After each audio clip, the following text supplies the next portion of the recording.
Okay, everybody, we're going to have this out right here and right now. I am sick of this, absolutely sick of this. So, I'd like to take a minute to whoever decided to put this on my door. Thank you very much, because it'll go in my file that's going to court. I appreciate you also acknowledging the NC Condo Act.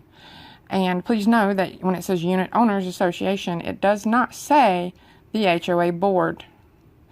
And to institute, defend, or intervene in its own name in litigation or administrative proceedings on matters affecting the condominium. The matters affecting this condominium is the negligence from the board. It is the exposed siding. It is the mold damage that I have had since July of 2018. It is the negligence to the roof that was made apparent before the storm. Now, I'm going to walk you through this letter of complaint because, as I stated before about putting that banner up, I was absolutely serious. And I am absolutely dead serious about this. Enough is enough. So, I do want to start about our issues that we had on July 29th of 2018. It was during that 15 or so days of rain. Everybody remembers that, kind of like it's doing now. So my ceiling was dripping and everything else like that. And when it would stop raining, it would stop raining through the roof. Never mind, this is dripping on my carpet and causing mold on the ceiling and stuff. I contacted our president and Betty Bartholomew right away. And I absolutely got the most appalling email back from John. He wanted to sit there and blame it on a satellite dish, saying that it was our AC unit and something another else.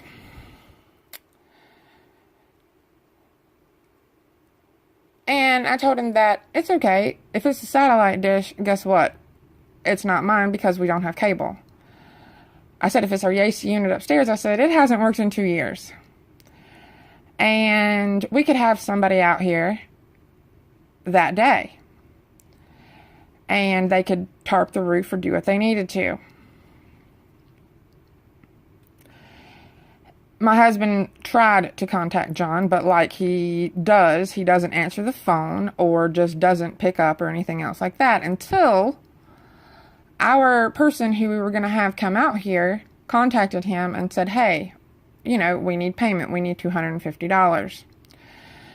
And he said that nobody was getting up on his damn roof but him, and he was going to send who he wanted to. Now, there are bylaws against that, which I have sent the board and pointed it out on the top of those papers. If you choose to ignore it, that's completely fine. That's up to you. But at least you're aware of it. So the next day, and it's 6 a.m. in the morning, and after dealing with this and trying to get a hold of him, I told our roofer to come out and look at the roof and find out what was going on. And I said, we'll pay the $250 out of pocket. Well, John calls Stephen and he says that, oh, you don't need to do that. You don't need to do that. We'll pay for it or whatever.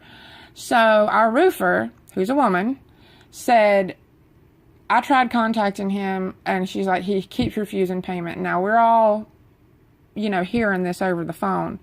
So when Stephen calls John back or whatever, and he's been on speakerphone the entire time, he has a different story. And I told him, I said, the HOA is responsible because it's coming from the roof. And come to find out, it was coming from the roof. And we went ahead and we paid the $250 because we have that right to do so. The roofer also stated, whether our president listened or not, that the roofs are weak and that they needed to be replaced because the roofs have not been replaced the whole entire time. When the buildings were built in 2004 and when this one was built in 2006. I waited patiently to hear because we had an insurance adjuster come out and an adjuster, and we heard nothing. During the hurricane, when my husband got back home, he said, we have storm damage. Okay. So I contacted our insurance company, and they told us that there is absolutely nothing that they can do, that it is on the HOA to fix because it is a roof issue. So we get back on September 24th, or I get back on September 23rd, really. And outside of Miss Alice Barnes' unit and outside of Kelly's unit, we find out that their home is a total disaster. Now, before anybody goes and gets offended because I said their name, what hurts me the most is that they don't understand that this could have been prevented and these damages could have been prevented had things been handled the way that they were supposed to. We walk up to, I believe, ServPro was with Miss Alice Barnes, and Kelly had somebody from her because she had additional insurance. Kelly, I wish that I would have known that because I was going on, good faith from the people that we hired for their duties. They said we'd been called out here by the insurance company. Now, ServPro apparently got hammered by and yelled at by someone saying, well, why are you out here? That someone was our president, and he apparently yelled at them and said, what are you doing here? You don't have any right to be here. Actually, we do have the right to be here and take care of our own stuff if we can. And it even says so in our bylaws and the NC Condominium Act, which you all clearly are acknowledging. I send an email and I'm like, why are these people having to take care of this on their own? Why has nothing been done the week after? Why am I spending $350 on the 24th of September to have my roof tarped? It should have already been taken care of because someone else was already taking care of their unit and getting his damages done and taken care of. Seeing the destruction that happened to this place. Knowing that 2 people lost their homes. Of course, there's no response. And that's an ongoing thing here. So, I hear back from USAA, I hear back from FEMA, and FEMA tells me that it is on the HOA to fix. When my husband speaks with John on September 24th, this is exactly what he says. He said, oh, I found out about your insurance claim about a month ago. So basically 2 days after, I don't know, something like that. That he found out that they had turned it down because it was failure to maintain the roof. It was basically negligence to the roof. So you'd been well informed. At least one person on the board had been well informed. I'll get into some other stuff a little bit later. But per the bylaws, per the CCR declarations, Section 4, bullet points 1 through 5 explain what happens when the insurance turns down due to negligence that falls upon the HOA, the Homeowners Association. Guess what? It gets paid for out of the pocket. Now, I want to be clear, whether or not people have been thinking about it this way or not. Those funds are our money. I have paid in more than the damages that were estimated in here for them to get fixed. I also wanted to remind everybody that it is now September 24th, according to this, where I'm at with the story. We've had mold growing in our roof since July 29th of 2018. We live in the largest condo building as part of our property. It doesn't matter if we remediate the mold or whoever else up top remediates their mold in their place. If it's not done in the attic, then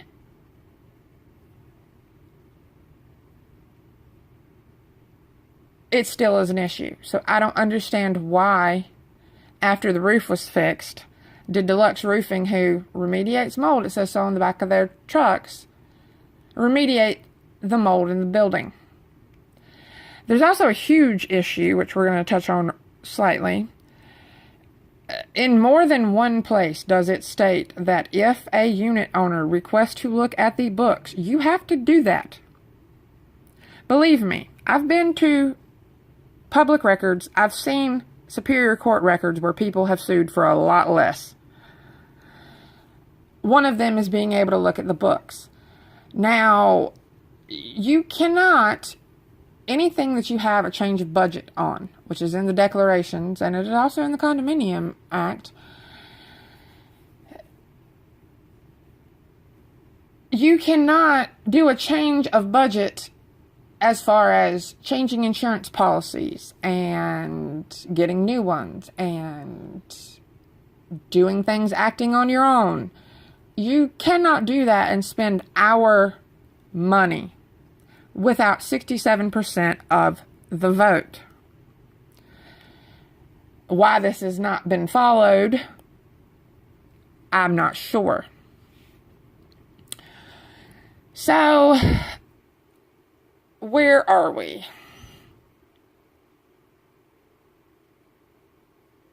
Oh yes, let's just keep in mind that I still have not been reimbursed for $250 and the $350 for tarping my roof. Now, my husband, who's a board member, was purposely left out of a board meeting at the beginning of October. And we have emails, and he responded, and he was ignored.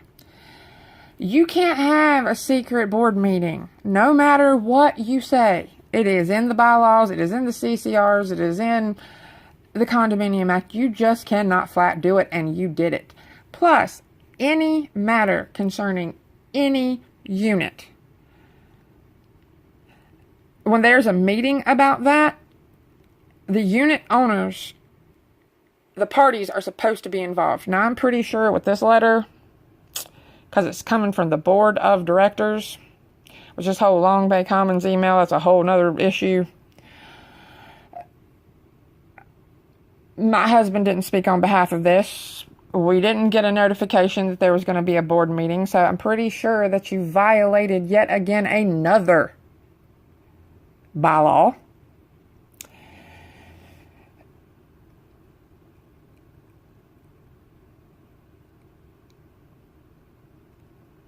So that happened, and they were like, well, we're only going to reimburse you because you didn't tell anybody, and you didn't get approval to do whatever. I'm sorry.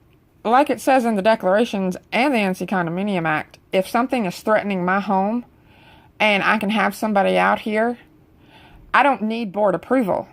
I don't need any of that. However, there are emails that I sent to a couple of the board members as well as the president. If the president did not let y'all know about the issue that I had in July, guess what? I still informed somebody. And like I said, in the sections 4, 1 through 5 of the declarations, it clearly states what to do. Now, I want to get on this issue about our board member. By the way, Jason Harrell, you were not elected as a board member in 2016. Well, yeah, in 2016. You are acting outside of, basically you're acting beyond your means right now, which I have a feeling that's who's behind this Long Bay Commons email, which is dumb.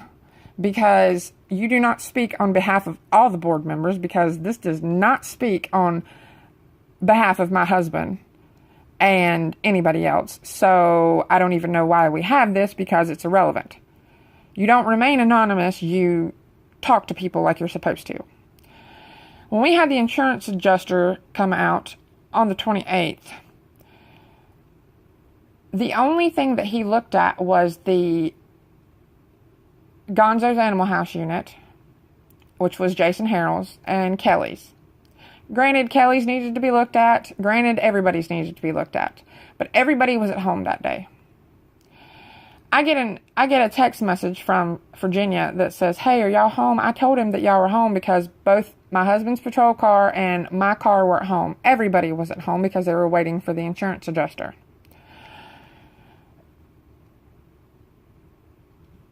we get an email or whatever saying that he's going to have to come back or something like that. And me and my husband, we contact the adjustment firm. And when they called back, we have a voicemail from the adjuster, as well as I have a text message from the adjuster who says the exact same. This is exactly what he says. And we'll let you listen if you want to, because we still have it. He wasn't informed that our house had any damage. He wasn't informed that anybody else did. And that he was sorry, and if he would have known, he would have came and knocked on the door. But Jason decided to tell the insurance adjuster that we weren't home. An insurance adjuster does not need to get up on a roof. He is not a roofer. So, and he never did get up on the roof the last time, and he didn't in July. So why would he need to get up there with a ladder? Because I didn't see a ladder the day they came back. This was all a stall tactic. And done intentionally and really petty, I believe. Just to wait longer. And to have some little secret powwow meeting or whatever.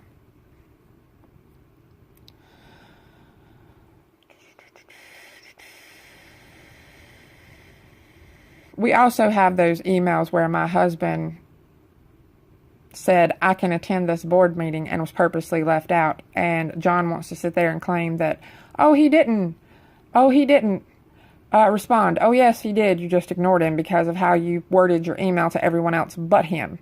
You said, this is a private meeting. You can't have a private meeting again. That's in the declarations and the NC Condo Act as well. And I know where it's at. So, obviously, Tropical Storm Michael comes through. I send an email to the board and I say we need to do something because we need to get anything taken care of. You know, whether it's a roof or this, that, or the other, but we need to do something because this is coming and people are going to take more damage. So the board pays for everybody else's roof to get tarped. They still do not pay for ours, even though we had to tarp our roof.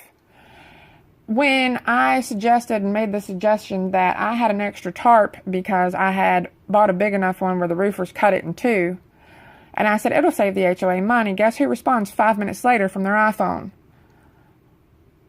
Our president. He said, oh, thanks, we're all in this together. If we're all in this together, we wouldn't be at this point that we are right now.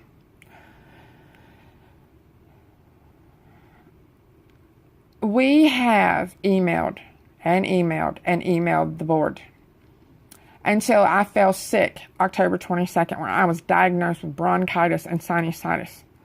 I don't have the money to be sitting here and paying for damages that were caused by the hurricane and that were caused by negligence to the roof.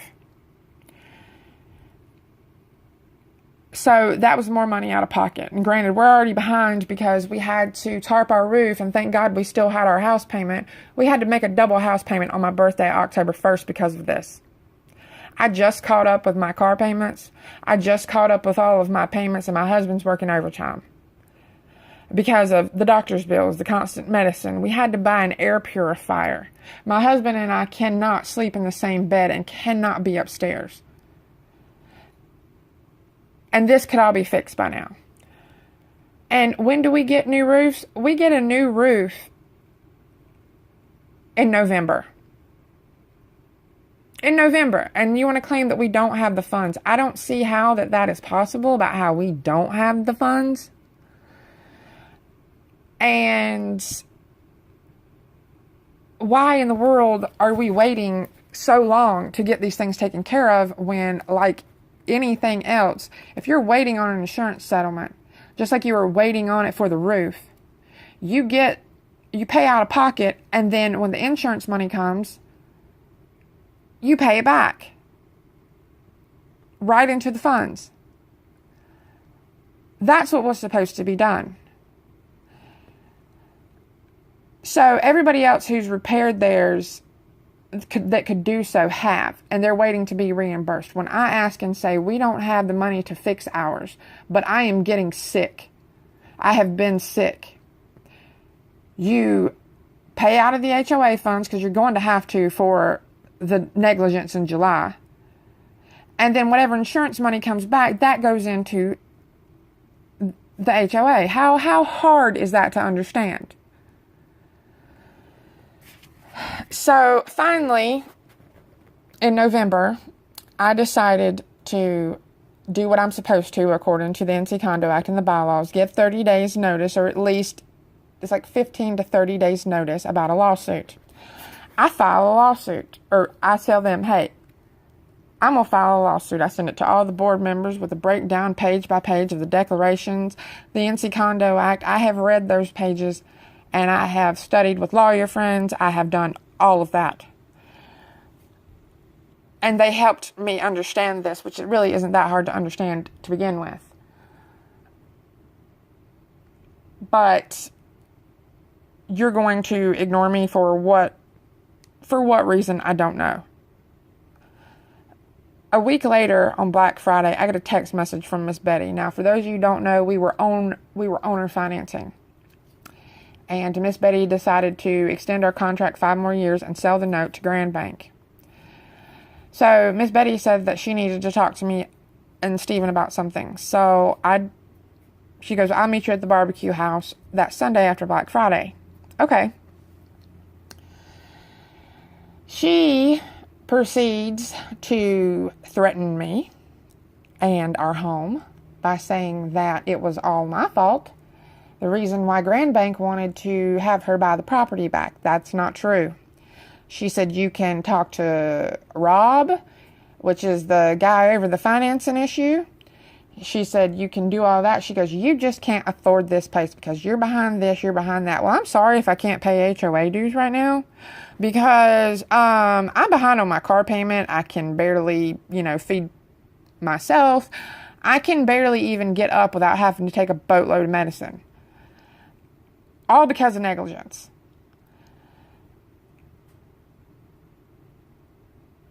She also stated that our taxes were due in October and this, that, and the other. And what she didn't realize, she goes, you're behind in your taxes. I said, no, I'm not behind in my taxes. Everybody knows that in Oak Island, what they did or whatever, when they make you pay for the sewer and taxes all at the same time. And yeah, it makes it look like double and it'll make you look behind if you don't know what's going on. When she made the statement, I don't care who took shots at who. I never told her much other than the fact that the HOA itself was being negligent. Her son was sitting right there when I was like, okay, well, you can't do anything. She goes, if I have to buy the note back or whatever, she's like, I'm going to kick you out. Good luck doing that because we weren't behind on our mortgage and we weren't behind on our taxes. And yes, we can afford this place, but I'm sorry if I have to not pay my dues for a while so that I can try to save money to repair what the HOA should have. So,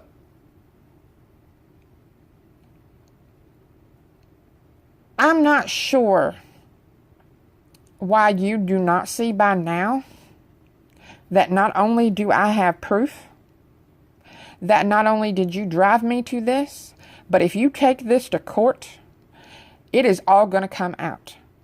So you drove me to putting that banner up. You have drove me to these actions. You have hurt my family. I have sent more than once the definition of negligence. Which, let me just pull that up for you. Since we seem to be having some debate, and I am going to let you read that.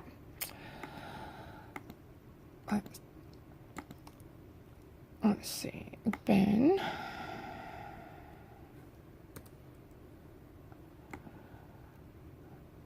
Okay. Definition of negligence by law. Negligence is fairly standardized cause of action. So the elements required to establish liability are quite uniform from one state to the next. Generally, the elements of negligence are: defendant owed a duty to commit an act or refrain from committing an act. Defendant's breach of duty. A breach of duty that causes injury to the plaintiff. Defendant's actions or, what does that say? Inactions were the proximate cause of injury. The defendant should have known that these actions could have caused injury. Plaintiff suffered actual damages, as in lost wages, medical bills, etc. If I wanted to, punitive damages. What does that say? The purpose of punitive damages are to punish the defendant for outrageous misconduct and to deter the defendant from and others from similar misbehaviors in the future. The nature of the wrongdoing that justifies punitive damages is variable and imprecise. The usual terms that characterize conduct justifying these damages include bad faith, fraud, malice, oppression, outrageous, violent, wanton, and wicked recklessness. These aggravating circumstances typically refer to situations in which the defendant acted intentionally, maliciously, or with utter disregard for the rights and interests of the plaintiff. Think about that. Think about that before you decide to try to put a lien on my house, or you decide that you're going to try to fine me or revoke parking privileges. If we have to take it this far to go to Superior Court, we will. Rest assured that this video will be saved. And I'm pretty sure you'll save it too, saying that I tried to slander you or whatever. Actually, when I'm just speaking facts, it's not slander.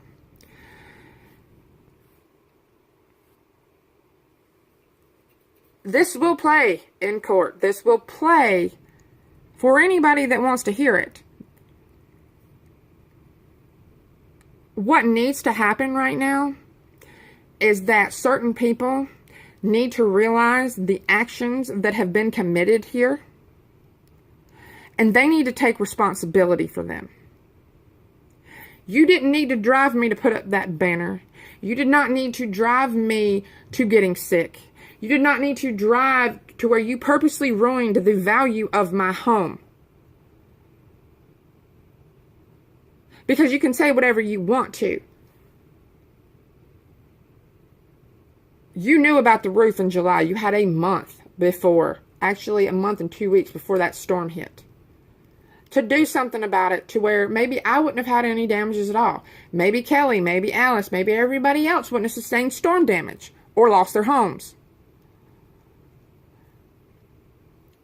You want to sit there and tell people, well, don't listen to her. She's crazy. You can't talk to her. Da da da da. Seriously, people. Do what I did. Do your due diligence in this. Read the bylaws. Read the CCRs. Read the Condo Act. And when we have this meeting on March 2nd, we need to get some stuff straight to help better this community. Because what's going on right now is exactly why people hate HOAs. And what's going on right now are absolute ridiculous actions. So like I said, you have my phone number in your email. You are more than welcome to come and knock on my door. You were obviously able to come and put up this letter. You do not want this to go to court. And as another thing, and then I'm done. Miss Kelly received a town citation that said that she had 10 days from the date of that to fix the exposed siding, which is on the HOA. The HOA decides to hurry up and move on that.